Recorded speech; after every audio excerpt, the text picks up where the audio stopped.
یہ جو اخلاص ہے یہ لفظ خالص سے نکلا ہے، جس کا مطلب ہوتا ہے صاف واضح، یعنی حق اور باطل کے درمیان جدا کرنے والی چیز۔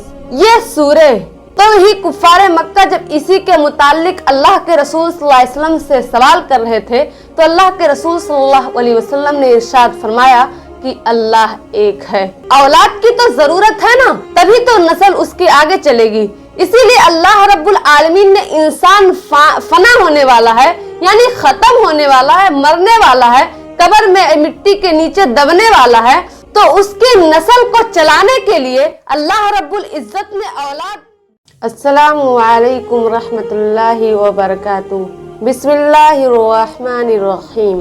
آج میں آپ لوگوں کے خدمت میں انشاءاللہ وہ کون سی سورہ ہے جسے پڑھنا قرآن کا 1/3 حصہ پڑھنے کے برابر ہے، اس ٹاپک کی وضاحت کرنے کی کوشش کروں گی۔ اگر آپ لوگوں کو ویڈیو پسند آئے تو لائک کریں اور ہمارے چینل کو بھی ضرور سبسکرائب کریں۔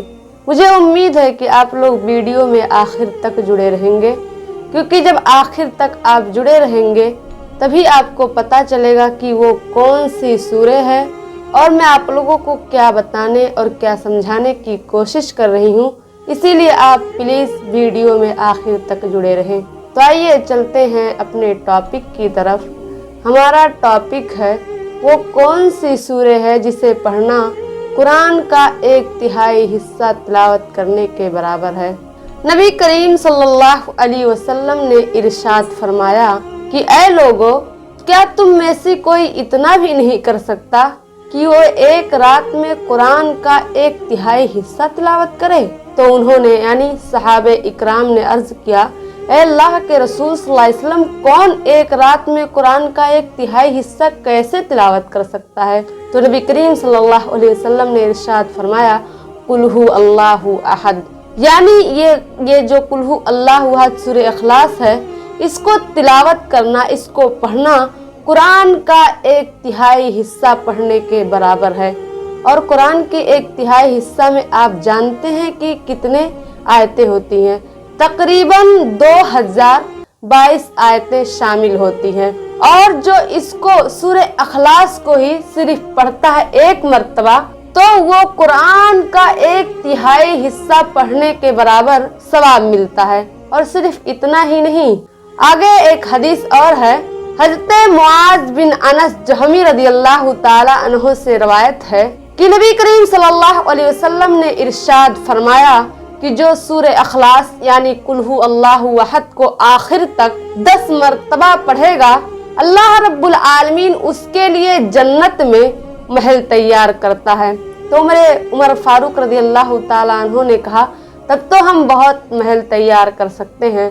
نبی کریم صلی اللہ علیہ وسلم نے کہا، ہاں، اللہ رب العالمین کثرت سے عطا کرنے اور دینے والا ہے۔ تو یہ سورہ اتنا زیادہ اہم کیوں ہے اور اللہ رب العالمین کے نزدیک اس سورہ کو ایک بار پڑھنے کا قرآن کا 1/3 حصہ پڑھنے کے برابر ثواب کیوں ہے اور اس کی فضیلت کیا ہے؟ یہ جاننے کے لیے آپ کو اس سورہ کو اور اس کے معنی کو سمجھنا چاہیے اور اس کو سمجھنا چاہیے کہ آخر اس میں ایسا کیا ہے۔ تو آج کے اس ویڈیو میں آپ لوگوں کو یہی سمجھانے کی کوشش کروں گی کہ یہ قرآن میں یہ سورہ اخلاص جو ہے یہ اللہ رب العالمین کے نزدیک اتنا محبوب اور اتنا پسندیدہ اور اتنا اہم کیوں ہے۔ آئیے سب سے پہلے یہ جان لیتے ہیں سورہ اخلاص، اس کا مادہ ہے یہ کھا اور لام سواد، اس کا مادہ ہے، اور یہ جو اخلاص ہے یہ لفظ خالص سے نکلا ہے، جس کا مطلب ہوتا ہے صاف واضح، یعنی حق اور باطل کے درمیان جدا کرنے والی چیز۔ یہ سورہ یعنی سورہ اخلاص یہ کس پر؟ توحید پر دلالت کرتا ہے، اور اس میں اللہ رب العالمین کی وحدانیت بیان کی گئی ہے، اور یہ اس کے مطابق یعنی اس سورہ کے مطابق جو شخص اپنی پوری زندگی گزار دے تو سمجھ لیجئے کہ اللہ رب العالمین اس کے مقدر میں، اس کے تقدیر میں جنت لکھ دی جائے گی، اللہ رب العالمین اس کے مقدر میں جنت لکھ دے گا۔ یہ صحیح مسلم کی روایت ہے۔ جب اہل قریش कुरैश वाले यानी कुफ्फार मक्का ने अल्लाह के रसूल सल्लल्लाहु अलैहि वसल्लम से सवाल किया कि तुम्हारे रब का नसब क्या है। नसब से मुराद सिलसिला क्या है। कुफ्फार मक्का का कहने का मतलब ये था कि तुम्हारे रब का सिलसिला कहाँ से शुरू होता है, तुम्हारे रब का खानदान क्या है और उसका तुम्हारे रब का बाप कौन है। नाउज़ बिल्लाह, वो लोग बुत पूजा करते थे। वो इस तरीके का सवाल अल्लाह के रसूल सल्लल्लाहु अलैहि वसल्लम से करते थे और ज्यादातर ये अल्लाह के रसूल सल्लल्लाहु अलैहि वसल्लम का मजाक उड़ाने के लिए तंजिया तौर पर किया करते थे। और वो ये कहते थे कि आखिर वो कौन सा खुदा है जिसको किसी ने देखा ही नहीं और कोई उसको जानता भी नहीं, वो कैसे खुदा हो सकता है। तो अल्लाह के रसूल सल्लल्लाहु अलैहि वसल्लम पर यही सूरे अखलाक की चंद आयत नासिल हुई थी। ये चंद आयत ही है लेकिन अल्लाह रब्बुल आलमीन के नज़दीक बहुत महबूब है। बिस्मिल्लाहिर्रहमानिर्रहीम, सूरे अखलास, कुल हु अल्लाहु अहद। आप कह दीजिए कि अल्लाह एक है। तो अल्लाह एक है। जब कुफ्फार मक्का ने अल्लाह के रसूल सल्लल्लाहु अलैहि वसल्लम से यही सवाल किया कि तुम्हारा खुदा कैसा है, उसका खानदान क्या है, हमारे खुदा का खानदान तो ये है, तुम्हारे खुदा का खानदान क्या है, तो अल्लाह के रसूल सल्लल्लाहु अलैहि वसल्लम पर अल्लाह रब्बुल आलमीन ने सूरे अखलास की ये पहली आयत नासिल की थी और उन्हें बताया था। तो जब कुफ्फार मक्का जब इसके मुताल्लिक अल्लाह के रसूल सल्लल्लाहु अलैहि वसल्लम से सवाल कर रहे थे तो अल्लाह के रसूल सल्लल्लाहु अलैहि वसल्लम ने कहा कि, और एक बात और समझ लीजिए, इसमें जो अहद का अल्फाज है, जो लफ्ज अहद इस्तेमाल हुआ है, ये पता है ये एकता होने पर, एक होने पर दलालत करता है। जो मतलब एक हो, उसका कोई भी साजी और शरीकदार ना हो। तो ही कुफ्फार मक्का जब इसी के मुतालिक अल्लाह के रसूल सल्लल्लाहु अलैहि वसल्लम से सवाल कर रहे थे तो अल्लाह के रसूल सल्लल्लाहु अलैहि वसल्लम ने इरशाद फरमाया कि अल्लाह एक है, यानी उसका कोई हिस्सेदार, उसका कोई साझीदार नहीं है और उसके जैसी किसी की भी सिफत नहीं पाई जाती है।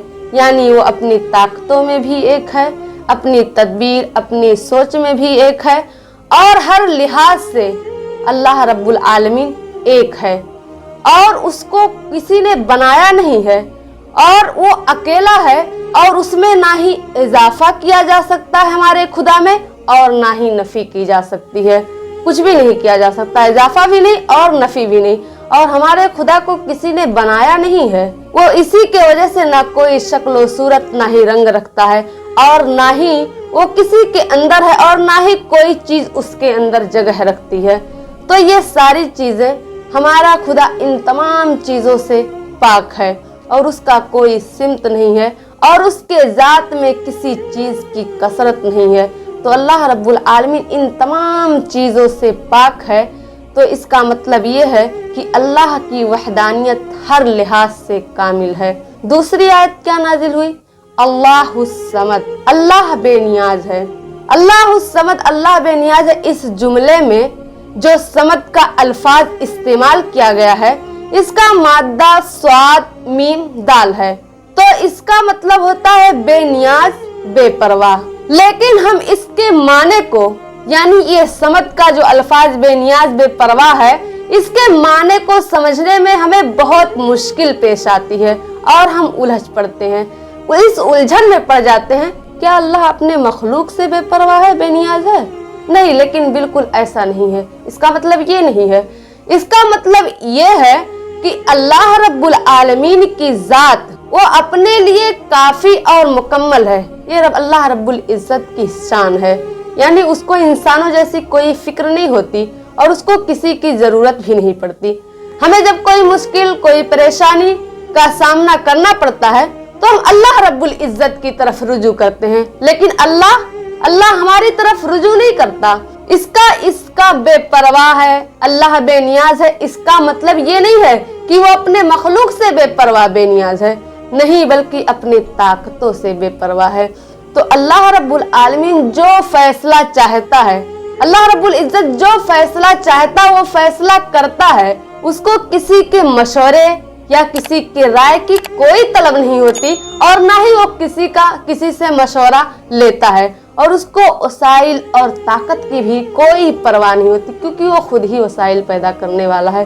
और उसको ताकत की भी कोई परवाह नहीं होती, क्योंकि वो खुद ही आफत को टालने वाला है। तो ये सारी चीज हमारा खुदा खुद ही करने वाला है। और कौन उसके ऊपर उसको मानता है, कौन उसकी इबादत करता है, कौन उसके बादशाहियत पर यकीन रखता है, कौन नहीं रखता, और कौन उसकी इबादत करता है, कौन नहीं करता, इससे अल्लाह रब्बुल आलमीन की जात को कोई फर्क नहीं पड़ता। वह उसकी शान है, वो अपने लिए ही मुकम्मल और काफी है, यही उसकी शान है। लेकिन एक बात जरूर है कि हम सब उसके मुहताज हैं, लेकिन वो हमारा मुहताज नहीं है। हम सब उससे रिस्क मांगते हैं और वो देने वाला है। हम सब उससे अपनी हाजत को मांगते हैं, लेकिन वो हमसे नहीं मांगता। हम पूरी कायनात के लोग उसके सामने झुकते हैं, लेकिन वो किसी के सामने नहीं झुकता। वो हमेशा से है और हमेशा रहेगा, हमेशा से है भी और हमेशा रहेगा, और उसके अलावा कोई और खुदा नहीं है, और वो बेऐब है और हमेशा बाकी रहने वाली जात है।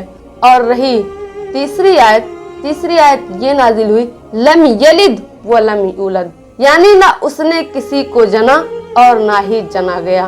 तो अल्लाह रब्बुल आलमीन ने किसी को पैदा मतलब कोई उससे पैदा भी नहीं हुआ, और वो भी खुद किसी से पैदा नहीं हुआ है। तो ये अल्लाह रब्बुल आलमीन की जात है। तो कुफ्फारे मक्का दौरे जाहिलियत में काफिर और ईसाई लोगों का ये अकीदा था।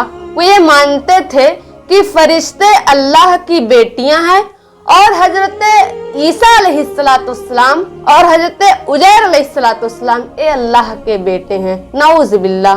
हालांकि अल्लाह के कोई बेटा और बेटी नहीं है। इनका तस्वुर खुदाओं के बारे में एक ऐसा तस्वुर इंसानी तस्वुर जैसे करते थे, जैसे इंसान में जिन्स होते हैं वैसा तस्वुर, और जैसे ये इस तरीके से अपने खुदाओं के लिए बेटा और बाप बेटा इसी तरीके से बीवियां बनाई हुई थी, वैसे ही ये समझते थे।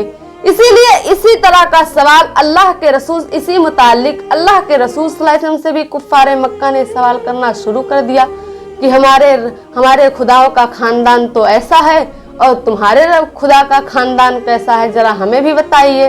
तो ये आयत नाजिल हुई कि हमारा खुदा इंसानों के जैसा नहीं है, और ना ही तुम्हारे खुदाओं के ही जैसा है, ना इंसानों जैसा है, ना ही खुदाओं के जैसा है।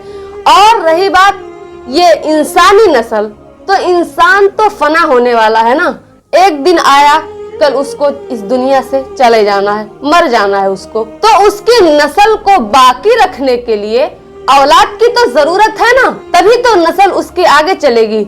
इसीलिए अल्लाह रब्बुल आलमीन ने इंसान फना होने वाला है, यानी खत्म होने वाला है, मरने वाला है, कब्र में मिट्टी के नीचे दबने वाला है, तो उसकी नस्ल को चलाने के लिए अल्लाह रब्बुल इज्जत ने औलाद दी ताकि नस्ल चलता रहे।